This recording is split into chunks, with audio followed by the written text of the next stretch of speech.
can start. So welcome to all. Thank you of being there. I'm Elisa Pighi. I'm the project manager of REN projects, Rijksduties Solidarity. It's an European project from Erasmus+. It's a key action 3. And today we have an international workshop about our project. We will present it, and we have some speeches at a more scientific level of some persons of partners of our project. In the first part, we will have, as you can see in the program, a short presentation of what is our REN project, and 3 speeches, two professors of the University of Insubria, that is one of our partners, and one from Pierpaolo Bergamini, that is a friend of our project, and he is a SIS program coordinator. That is a case of program to reduce the impact of irregular migration from African countries. This will be the first hour of our workshop, and then each partner of our project will present very briefly what is doing in his country for the project. So thank you. You are a lot of people. We are very happy because we didn't expect so much people. So thank you for being there. And I start presenting very briefly what is our project, the topics, what is about.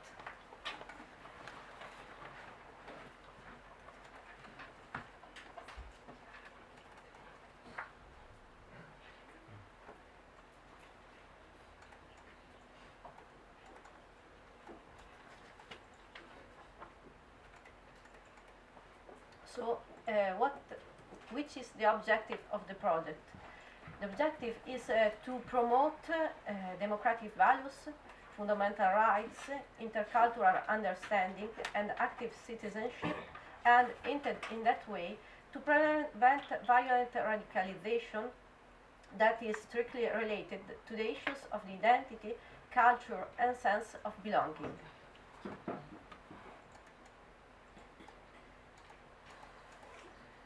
Our REN project take inspiration by a good practice. The good practice is a training course organized in Dossas prison in Bologna, a city in the north of Italy. The course made in Dossa prisons was called Rijksduties Solidarity, and involved prisoners enrolled at the school in prison coming from Muslim countries. There were 2 editions of the course in Dossa prisons in Bologna, one in the school year 2014-2015, and one in other school year 2015-2016. The idea of the course is by Ignazio De Francesco, a monk of the Little Family of Annunziata, Islamologist and volunteer in Dossas prisons for relation with Arab Muslim detainees who coordinated the teaching activities. What is the purpose of the Dossas good practice? Reading and illustration of some parts of the Italian Constitution and simulation of the thought of the participants. Show the intimate connection between the rights and the duties in building a civil society, and indicate in the constitutional principle of solidarity an ethical value well attested in the Islamic sources and capable of overcoming the strictly accounting logic of an opportunistic observance of the rules.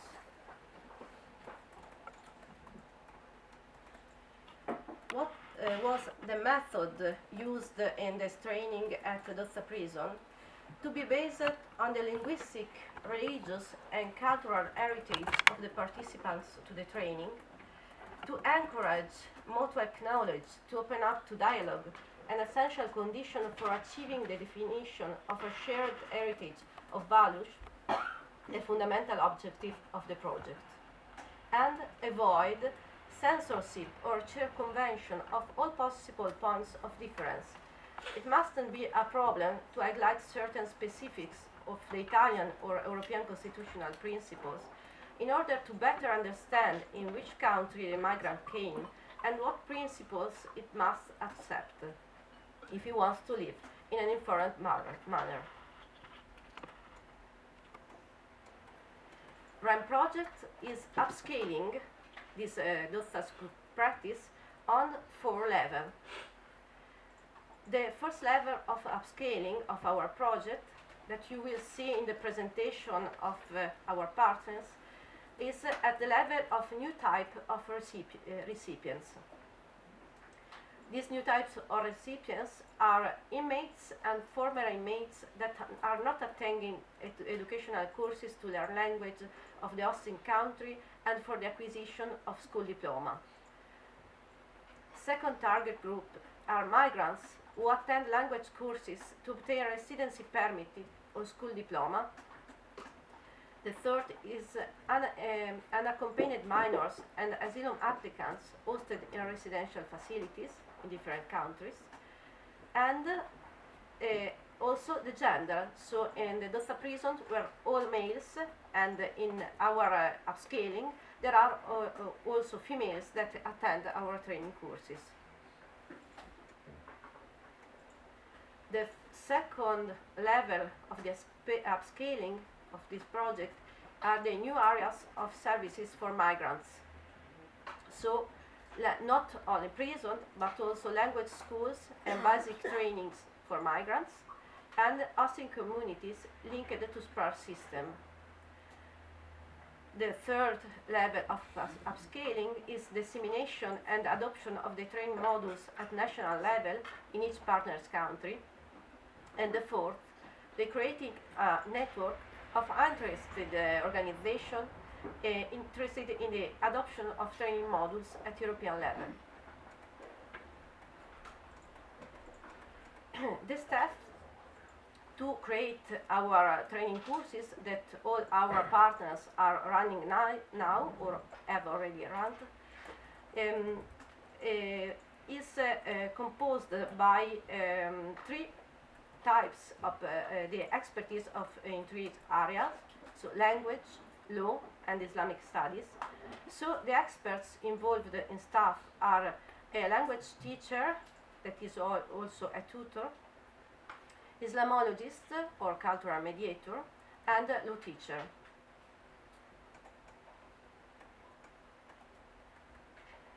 The first phase of our project was to adapt for first this kind of training out of the prison. The first adaptation of the DOSAS good practice was made by CPIA, that is a public center for adult education in Italy, in Bologna.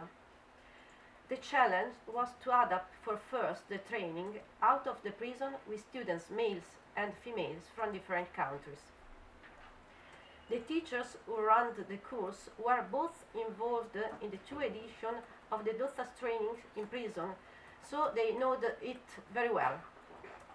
The students were part of a class that attended lesson at CPA after having obtained a junior high school diploma. The 26 participants were from 16 different countries of the world. The training was composed by 8 lessons, 6 lasting 2 hours and 2 conducted as a workshop of 3 hours each one.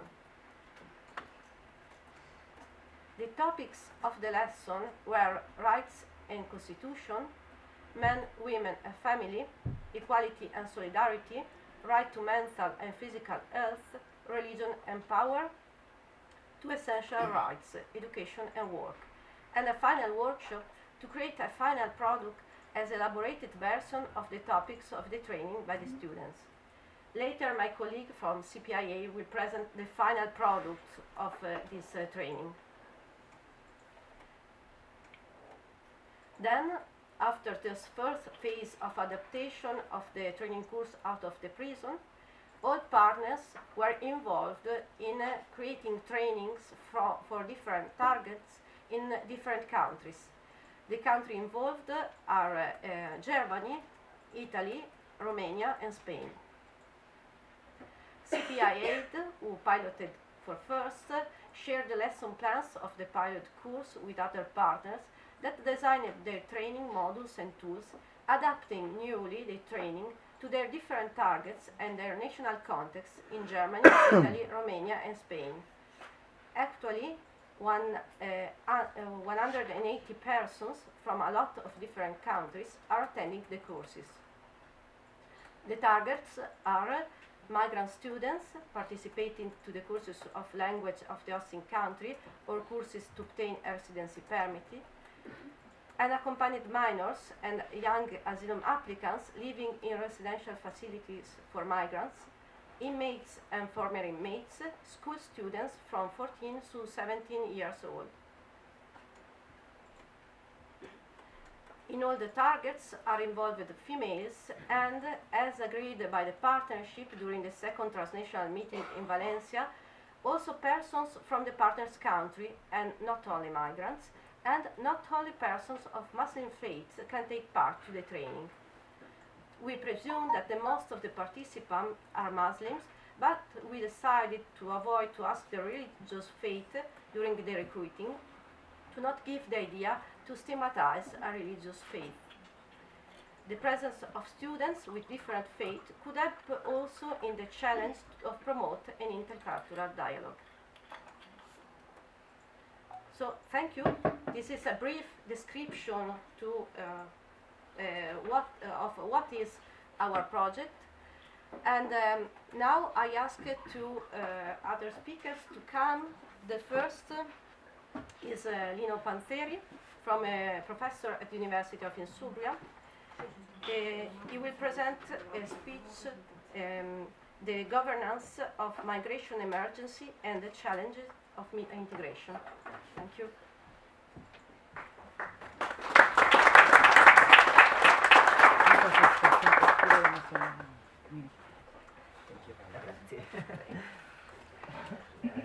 Thank you very much. I'm Lino Panzeri. I work at the Insubria University where I teach constitutional law. Well, my speech is about irregular migration as a challenge for democracy. The intensification of migrant flows from Africa and the Middle East in recent years has forced many European countries to realize that immigration is not a transitory condition linked to single historical events such as the so-called Arab Spring, but a structural phenomenon to which Europe is called today to face up and to make long-term choices. In many European countries, especially in those of Southern Europe like Italy, Spain and Greece, the relevance of this topic is further emphasized by their special geographic location, which makes these countries the natural landfall for those who are... Sorry. Just okay.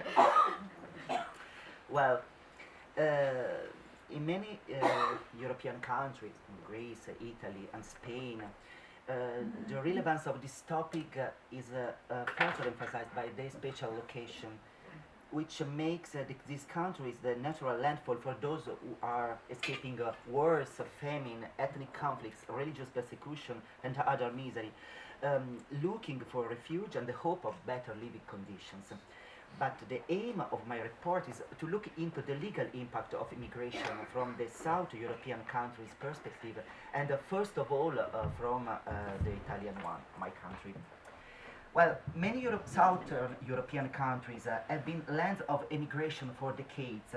Only since the 1990s they have become a natural destination for hundreds of thousands of migrants seeking to either stay in the country or to reach through Italy other Northern European countries like Germany and so on. The relatively new nature of the migration issue in Italy, but also in Spain and Greece, in comparison with other Western European countries such as France, but also Belgium, where the first migration flows from Africa date back at least the 1950s, has hindered its regulation. However, even when the first legislation regulating migration and asylum came into force, it soon proved to be incomplete due to the lack of planning over the management of the phenomenon. Indeed, in Italy, the first legislation on this subject, the so-called Foschi Law and Martelli Law, refrained from introducing any measures aimed at fostering the integration of foreigners, who were still regarded as temporary visitors in Italy. In 1998, the entry into force of the so-called Turco-Napolitano law partially shifted the approach. In addition to some innovative measures, such as those on family reunion and on access of foreigners to healthcare, um, it introduced for the first time a system that set quotas of immigrants to be periodically admitted in Italy, the so-called Flow Decree. Moreover, it introduced the crime of facilitation and exploitation of illegal immigration and administrative detention aimed at preventing migrants who are irregularly residing in Italy from escaping during the identification and forced repatriation activities. Only since the early 2000s, as the presence of migrants is internalized as a long-lasting phenomenon, most migrants are no longer looking for temporary employment opportunities before returning to their home countries. On the contrary, driven by the desire for better living conditions for themselves and their families, they intend to settle in Italy or in other European countries. This, however, requires a radical change at the adoption and the adoption of a multi-level social inclusion policies in areas such as education and training, healthcare, interlinguistic and intercultural services, recognition and protection of cultural diversity, fight against exclusion and discrimination. Many Southern European countries have often had a contradictory approach to expectations of new migrants. On the one hand, civil societies have been increasingly engaged in hospitality activities. But on the other hand, the resistance of many European citizens to immigration has increased, fueled by the uncontrolled growth in the immigration and by the widespread perception that a single country is unable to effectively receive all the migrants who reach the country searching for better living conditions. And this fear, often exploited by some political parties, has had an impact on a legislative level, first of all in Italy. This restrictive approach towards foreigners has been further worsened by the 2008 economic crisis. The need to address growing unemployment and overall social insecurity, often put down to the presence of foreigners, led to adoption of new measures inspired by the principle of zero tolerance. Within such an ascertained social and legal framework, political events in North Africa and Middle East, such as the conflict in Syria and the destabilizing consequences of the Arab Spring, have exacerbated the current issue of immigration in Italy, Spain and Greece, both by changing its features and by creating situations of social tensions. First of all, both the number of foreigners who arrive in South Europe and their conditions has changed. In the past, most migrants were economic migrants who came to Europe to find better living conditions and as such could be repatriated. Whereas since 2011, many migrants are fleeing worsened persecution and are therefore entitled to international protection. This new direction of the immigration phenomenon requires the implementation of new intervention strategies. For instance, priority is no longer given to the adoption of social inclusion policies for long-term immigrants who are integrated due to the economic needs of the country. Instead, more specific short to medium-term needs are identified, such as, first, rescue operations for those migrants who are trying to reach the European coast. Two, distinguishing those who can claim international protection as their lives are in danger from those who are only economic migrants. Three, offering hospitality to those who have arrived in Europe once their status has been acknowledged. Four, introducing measures that are inclusive as possible in order to avoid the rise of social tensions linked to the massive increase in the number of foreigners. And five, relocating at least some of the refugees and expelling those who are not entitled to stay in Europe. Secondly, the need for appropriate legal action to be taken in order to manage this epochal challenge also stems from growing hostility towards immigrants among the domestic population. For a long time, the ineffectiveness level of assistance, rescue and first aid within hotspot into which all incoming migrants are channeled and were within a time limit of 48 hours, but often exceeded. First aid and pre-identification activities will be performed. First reception within first reception centers, the so-called hubs, where the necessary steps are taken to define the legal status of the applicant, and a second reception provided by the Protection System for Asylum Seekers and Refugees, the so-called SPRAR, which cooperates on a voluntary basis with local authorities. In this way, the legislator had tried to implement a system that allows for both the satisfaction of the primary needs of the migrants and for their integration across the national territory in order to adopt effective inclusion policies once their refugee status has been established. Despite the introduction of these legislative measures and the significant role played by local authorities in the management of the emergency, their effectiveness is still to be determined. The legislative decree failed in fact to contain the permanence of migrants in the reception facilities within reasonable time limits. And moreover, the lack of available places in the SPRAR centers has required the opening of temporary facilities with a significant financial and time social impact. Above all, no system for social and labor integration of applicants who are granted international protection has been implemented, which could give rise to further social tensions. The problematic management of the current migration situation has highlighted the need for a completely new approach that identifies complete and shared solutions to this phenomenon. Thus, the need for more thorough investigation into the causes of migration, first of all, to be identified with the unresolved disparities between the various regions of the world and the unfair distribution of resources. Okay.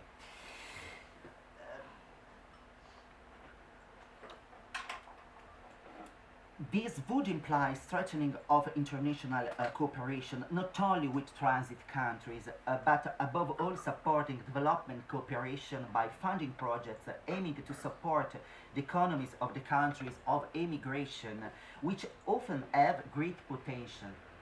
However, winning this challenge requires not only the transparent management of resources and measures, but also a medium to long-term perspective, as it may take a period of a few decades for the effects to be really felt. Italy and other southern European countries still need to take some cultural measures in order to overcome the problem concerning the management of the migratory emergency that has developed over the last 4 or 5 years. And it has become evident that the presence of migrants, even those who legally live in Europe, has not yet been fully accepted as an irreversible process.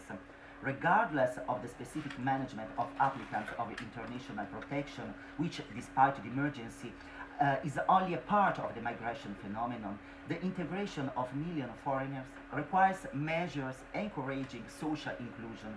These measures are inevitable, especially in favor of second-generation immigrants, who will in future become an integral part of the European society. The achievement of this inclusive goal, which is considered to be inevitable in order to successfully deal with the irreversibility of immigration from the south of the world, requires 2 levels of intervention. First of all, internally, it calls for the overcoming of the current emergency approach in favor of a system that might stimulate the contribution of all government levels to the management of the immigration issue. Secondly, it implies the cooperation of all EU countries in addressing a crisis so far almost exclusively faced by the geographically most exposed country like Italy, Spain or Greece. To this end, the reform of the Dublin system is crucial. As it is well known, the system is based on the rule of first entry, which makes the country where international protection applicants first land, almost always Italy, Spain, and Greece, to be in charge of their acceptance. This system, conceived in a historical different time from the present, prevents applicants from submitting their asylum application to another European country. And this situation, from the Italian perspective, is no longer sustainable. Measures shared so far, such as economic support for hotspots or coast guarding, although important, are inadequate to manage the reception of hundreds of thousands of desperate people whose integration calls for a fairer distribution throughout Europe. The involvement of the EU in managing the flows and above all in relocation by overcoming the resistance of the Visegrad Group are goals pursued by the Italian government with no positive outcome for the time being, but they can no longer be postponed. This approach is necessary not only to improve the management of a phenomenon which, by its very nature, cannot be limited by boundaries, or worse, by the construction of walls, but also because immigration is a challenge that Europe cannot ignore. Their inadequate protection of migrants' rights undermines the foundation of the EU, that is the centrality of the protection of human rights. The resistance shown by some countries is contributing to widespread feelings of intolerance and xenophobia, which are difficult to eradicate, and above all, a growing anti-Europeanism, which, in the absence of effective responses, could undermine the future of the European project, as demonstrated by the UK's decision to withdraw from the EU. Thank you very much. Weber, managing a program funded by EU, who is delegated to the Italian government the management, and this program is addressing the irregular migration from Ethiopia in 5 regions of the country. And I just underlined the difference between irregular and irregular migration, because there is a bit of confusion on that. Of course, regular migration is also something good for the country of investing, and also for the country of provenance of the migrant, because they can, it is good for, let's say, economical reason mainly, but the European Union has decided to invest. The budget of our program is, in Ethiopia, is 20 million euro overall, and it has got, it was financed at the end of December 2015, and yet it was quite a long inception phase, because it was one of the first projects. It means that to start to introduce it in the country, you need agreements, a legal framework, and other activities that took up to the 2017. So from December 2017, so basically less than 1 year, let's say, it is in the concrete direct implementation. And is implemented by the Italian Embassy, sided by the Italian Agency for Development Cooperation. The objectives are contribute to reduce the irregular migration in northern and central Ethiopia. We are not working in an area where there is still high insecurity, like the west area nearby Somalia, or the other one nearby South Sudan, where is not easy to deal with the development program, but only with emergency programs. And improving living conditions of vulnerable population, potential migrants and the returnees, irregular migrants, focusing on youth and women. How we operate, create employment opportunities is one of the objectives, the main one, for potential migrants, and in the selecting the areas where the region where it is they are most prone to migration of Ethiopia, which are Addis Ababa town, which is almost a region because it's quite big and populated, Amara region, Oromia region, and Southern Nation Nationality People region, and Tigray. So we have 5 regions involved. By strengthening the capacity of vocational training, this is one methodology, and the so-called TVET, and promoting public and private partnership. This is another strategic choice also between economical cluster or enterprises and the public officers, especially the PES, the Public Employment Services. So the expected results are partnership among TVET and service provider and private sector. And after I will speak, I will tell you why this partnership is very fundamental for the promotion of the development. And promotion of decent work, which is another key factor, because many people are migrating not only because there is no work, but because there is no decent work. It means the salary is very low, there is no protection and no pension, security and anything. And innate capacity of local public employment services to provide effective employment services. Many times PES, they are there by law.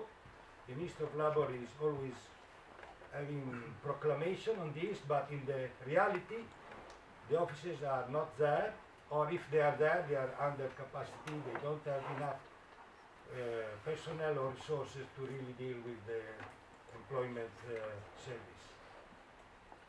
So the logic of intervention is just linking the private sector to the training centers and to the public employment service. This linkage is, it seems very easy, this idea, but is not there.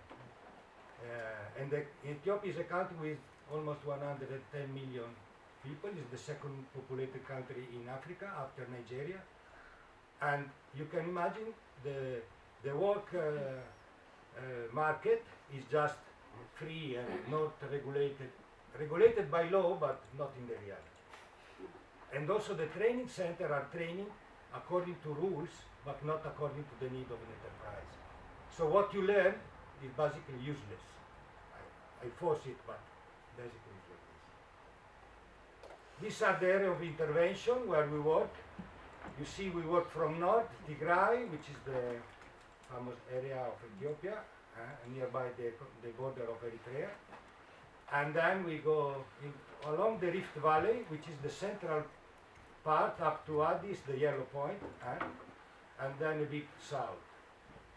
We exclude this area, which is Somali, and also this area, which is near the Sudan. We address, let me see if it is there. Okay. So, we were selecting to train people in what? In which kind of skills? So, after study, we worked with UNIDO. They were doing a study, and also the International Labour Office, on which are the areas and which most prone to migration, and which are the value chains where to invest to get job opportunity. So the textile and garment is one, where Ethiopia is growing a lot. There are many textile industries coming there, even the Italian one, Calcedonia, the Everest for the big chain of sports wearing, and other are really investing in Ethiopia because the salary is very low, and there is no, up to now, no minimum wage for the private job, only for the government job. So the enterprise can contract any wage, and basically in the textile especially it's very low. It's around 35 to 40 euro per month. This is the wage working in a textile company. Leather and leather products, Ethiopia has got a very good opportunity on this sector. Italy is also investing in that, but also other countries.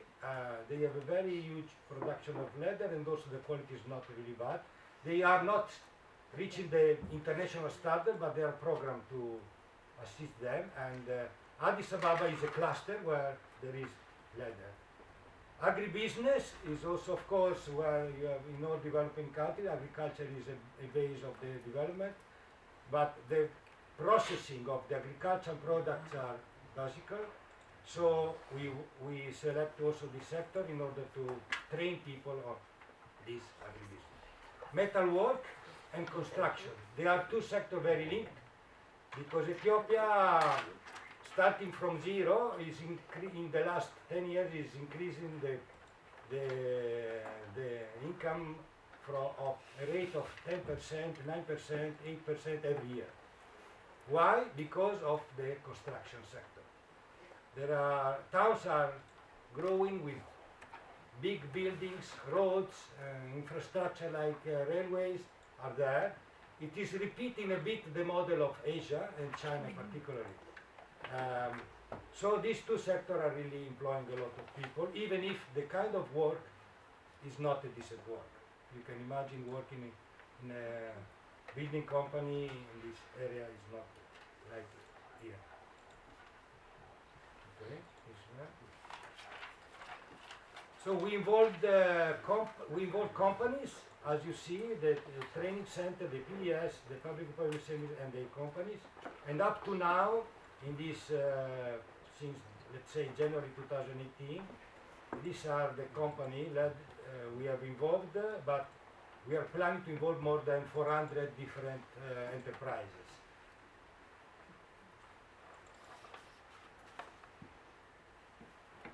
Up to now, we have involved 20 training centers, supporting them capacity building, especially on linking the need of the training to the need of the enterprise. And we have done capacity building for 133 teachers on this linking. This is not showing. Okay. Well, these are numbered, but the PowerPoint here is not showing. Maybe there is a different version. Anyway, the beneficiaries in total up to now are 1,525 selected. We will work with around 9,000 beneficiaries. So this is the first bunch after 3 months of selection, and this is how they are divided in different. Unfortunately, you cannot see the male and female, but in the different regions. Okay. These are the ones that are under training now. So the total is 1,251 persons, vulnerable potential irregular migrants. But we will reach 8,200 in one year, let's say. Okay, I have some picture of what we do before to select the beneficiary. We make awareness campaign on irregular migration, using theater, using different system in all. And this is a mobile theater that goes in the main square of the towns and addressing with songs and performance. This is an orientation day. In this case, it is for 2,000 people in this hall. Just they are already selected potentially to enter in the training center, but first there is an orientation day just to tell them basically to be serious what is expected from them and why there is this project, the reason, in order to make it clear. This is the inauguration of a YES center. YES, it means Youth Employability Service, which is a special public employment service dedicated to youth, to young people, in the town of Bardar. Bardar is on the Lake Tana where the river Nile is starting. These are the training on metalwork in Mekelle, this particular. You see, they are still using old machinery, but they are still good, and these are the guys selected under the training. This is a textile company employing 4,000 women, and it is also one of the company where we work with. Okay, for more information you can see our website and email if you need more information. This is our details. Okay, Thank you. very much.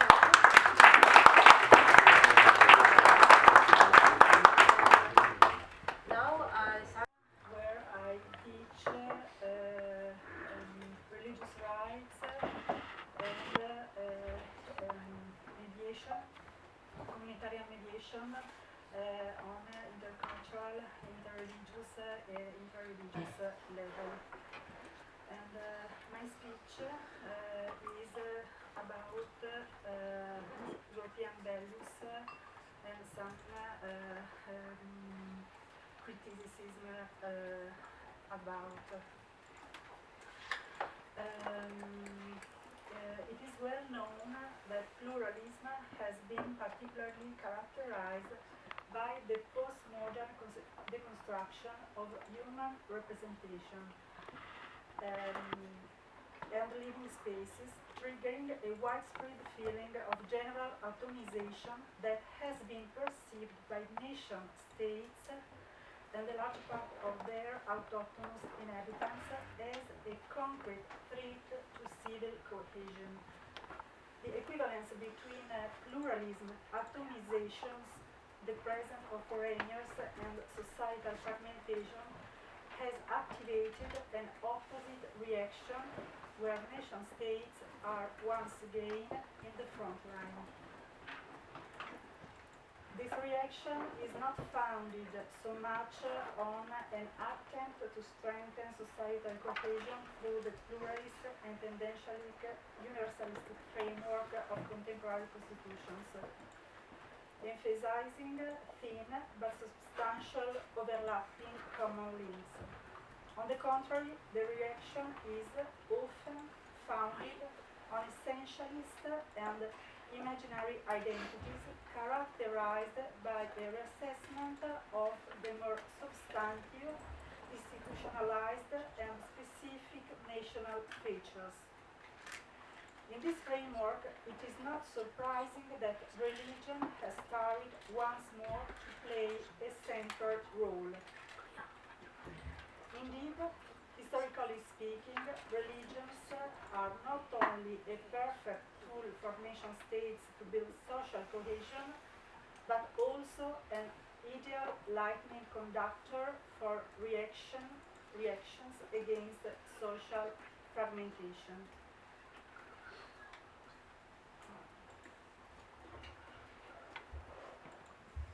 Since the end of the Second World War, the trend has been toward the end of the state monopoly and the past separation and towards a fully legitimated repositioning of religions in the public space. In this new situation, religions regain their role of factors of social cohesion or of fragmentation, and states cannot be indifferent toward them. In today's European scenario, the two religions that play a very peculiar role are Christianity and Islam. In particular, while Christianity is experiencing a vaporization of its cohesive role in the private sphere, it now plays the role of cohesive factor of the public, especially institutional sphere.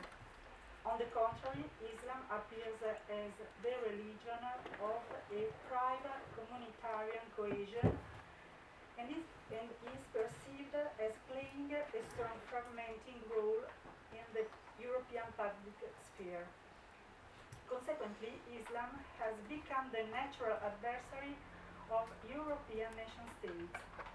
Faced with the Islamic threat, nation states are tempted to cross the borders between spheres, reducing pluralism and making the mediation of constitutional rights very difficult. This dynamic affects the right to religious freedom, in particular due to the peculiar characteristic of the latter to be one of the most delicate points of convergence between nation states, public traditions, and individual and groups' private